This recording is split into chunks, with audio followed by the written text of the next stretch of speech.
Guys, welcome back to my channel. मैं हूं dietitian Bisma और आज शेयर करने वाली हूं 50 प्लस यानी 50 to 70 ईयर्स वाले लोगों का डाइट प्लान। कौन से न्यूट्रिएंट्स इंपॉर्टेंट हैं इस एज ग्रुप के लिए, इस एज ग्रुप की हेल्थ के लिए। तो जल्दी से अपनी वीडियो स्टार्ट करते हैं।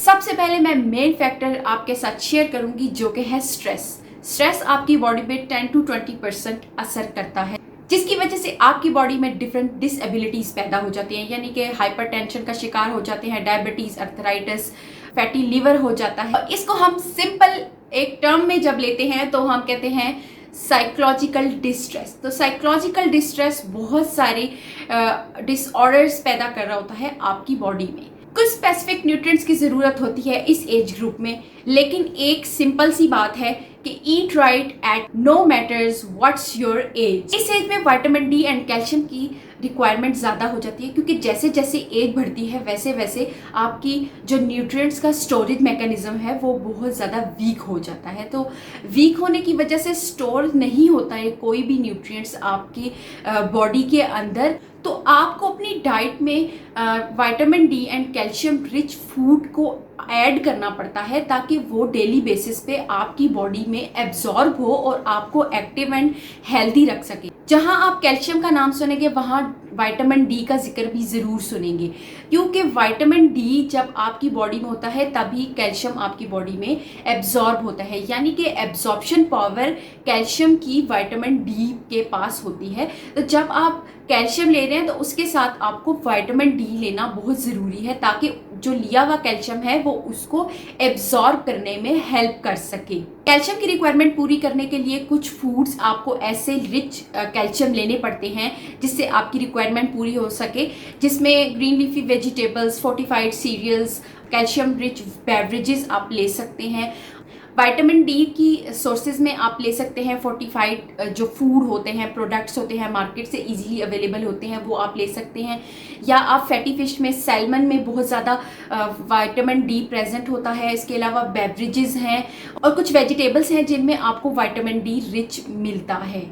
अगर आप विटामिन डी के हवाले से कोई सप्लीमेंटेशन लेना चाहते हैं इस एज में, अगर आप कोई भी सप्लीमेंटेशन लेना चाहते हैं तो उसमें आपने ये देखना है कि सबसे पहले तो विटामिन डी प्रेजेंट हो उसके अंदर और कैल्शियम प्रेजेंट हो। कोशिश करें मल्टी विटामिन्स लें जिसमें आपको 32 प्लस न्यूट्रिएंट्स अवेलेबल हो, वो आपकी बॉडी के लिए बेस्ट है। इस एज में जो और एक न्यूट्रिएंट की कमी देखी गई है वो विटामिन B12 है, जो आप नॉर्मल डाइट से उसको पूरा नहीं कर सकते।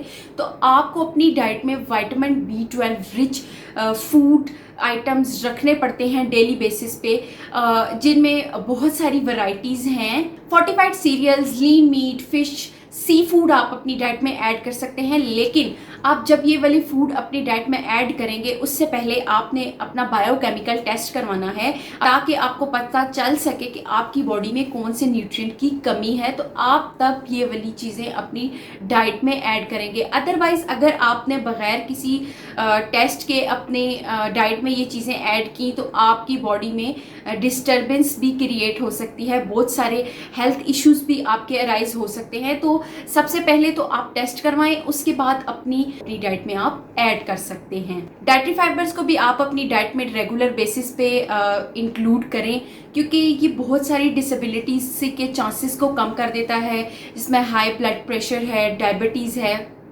तो इसके चांसेस को बहुत कम कर देता है आपकी बॉडी में।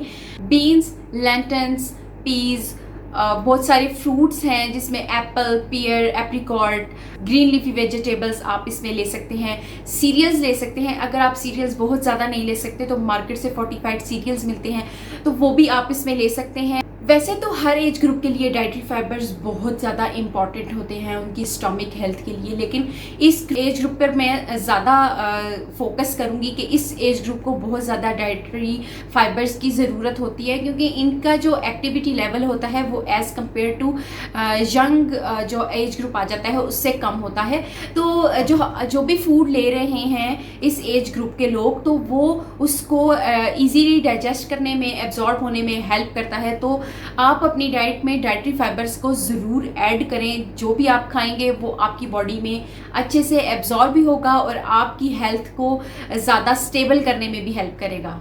पोटेशियम बहुत इंपॉर्टेंट देखा गया है इस एज ग्रुप के लिए, क्योंकि आपके जो सिस्टम्स रन कर रहे होते हैं वो एज के साथ स्लो डाउन होते हैं, तो उनको भी बूस्टअप करने में बहुत अच्छा एक रोल प्ले करता है पोटेशियम हमारे पास। तो उसके अंदर बहुत सिंपल सोर्सेज हैं, फ्रूट्स, वेजिटेबल्स, सीरियल्स वगैरह ऐड कर ले पोटेशियम की रिक्वायरमेंट को पूरा करने के लिए। पोटेशियम के साथ साथ सोडियम को अपनी जो है जितना आप पोटेशियम ले रहे हैं उससे कम आपने सोडियम को अपने खानों में रखना है। अपने साल्ट की जो क्वांटिटी है उसको इस एज में कम से कम लेना चाहिए। जब भी खाना बना रहे हैं उसमें अपनी सोडियम की जो क्वांटिटी है उसको आपने कम रखना है, क्योंकि अगर आप सोडियम लेवल को अपनी बॉडी में ज़्यादा करेंगे तो आपको हाई बीपी का इशू हो सकता है, हाई ब्लड प्रेशर बहुत नॉर्मल हो जाता है आपके लिए, बहुत ईजी हो जाता है आपके लिए जब आप साल्ट अपने खानों में ज़्यादा ले रही होती है। कोशिश करें कि पॉली अनसेचुरेटेड फैट लें या मोनो अनसेचुरेटेड फैट अपने खानों में इस्तेमाल करें ज़्यादा से ज़्यादा, जिसमें नट्स है, सीड्स, एवोकाडो, फिश आप अपनी डाइट में ऐड कर सकते हैं एक गुड फैट के तौर पर। सैचुरेटेड फैट कोशिश करें अपनी डाइट में कम से कम रखें, क्योंकि उससे कार्डियोवैस्कुलर डिजीजेस चांसेस ज़्यादा बढ़ जाते हैं। तो कोशिश करें कि अपनी डाइट में ये जितने भी न्यूट्रिएंट्स हैं उनको ज़रूर लें, क्योंकि वो आपके हेल्थ इश्यूज़ को, डिसेबिलिटीज़ को बहुत कम होने में हेल्प करते हैं। इस एज ग्रुप के हवाले से इंशाल्लाह मैं आपको और भी डाइट प्लान्स दूंगी। जिन लोगों को डिसेबिलिटीज़ हो चुकी हैं, यानी उनको हाई ब्लड प्रेशर है, डायबिटीज़ है, अर्थराइटिस है या फिर उनका फैटी लीवर है, तो मैं उस पर भी आपको डाइट प्लान एक दूंगी। इंशाल्लाह आने वाली नेक्स्ट वीडियोज़ मेरी इसके बारे में ही होंगी। आप मेरी वीडियोज़ को लाइक कीजिए, सब्सक्राइब कीजिए, मेरे चैनल को अपने फ्रेंड्स के साथ ज़्यादा से ज़्यादा शेयर कीजिए, क्योंकि मेरी वीडियोस आपके लिए बहुत यूजफुल होने वाली हैं। नेक्स्ट जो मैं आपके साथ शेयर करूंगी बहुत सारे डाइट प्लान्स। आज की वीडियो से रिलेटेड आपका कोई भी क्वेश्चन है तो वो मेरे कमेंट सेक्शन में आप ज़रूर मुझसे पूछ सकते हैं, और मैं नेक्स्ट वीडियो में आपके साथ डायबिटीज़ के बारे में और हाइपरटेंशन के बारे में शेयर करूंगी इंशाल्लाह। आज के लिए इस वीडियो में इतना ही। अल्लाह हाफिज़।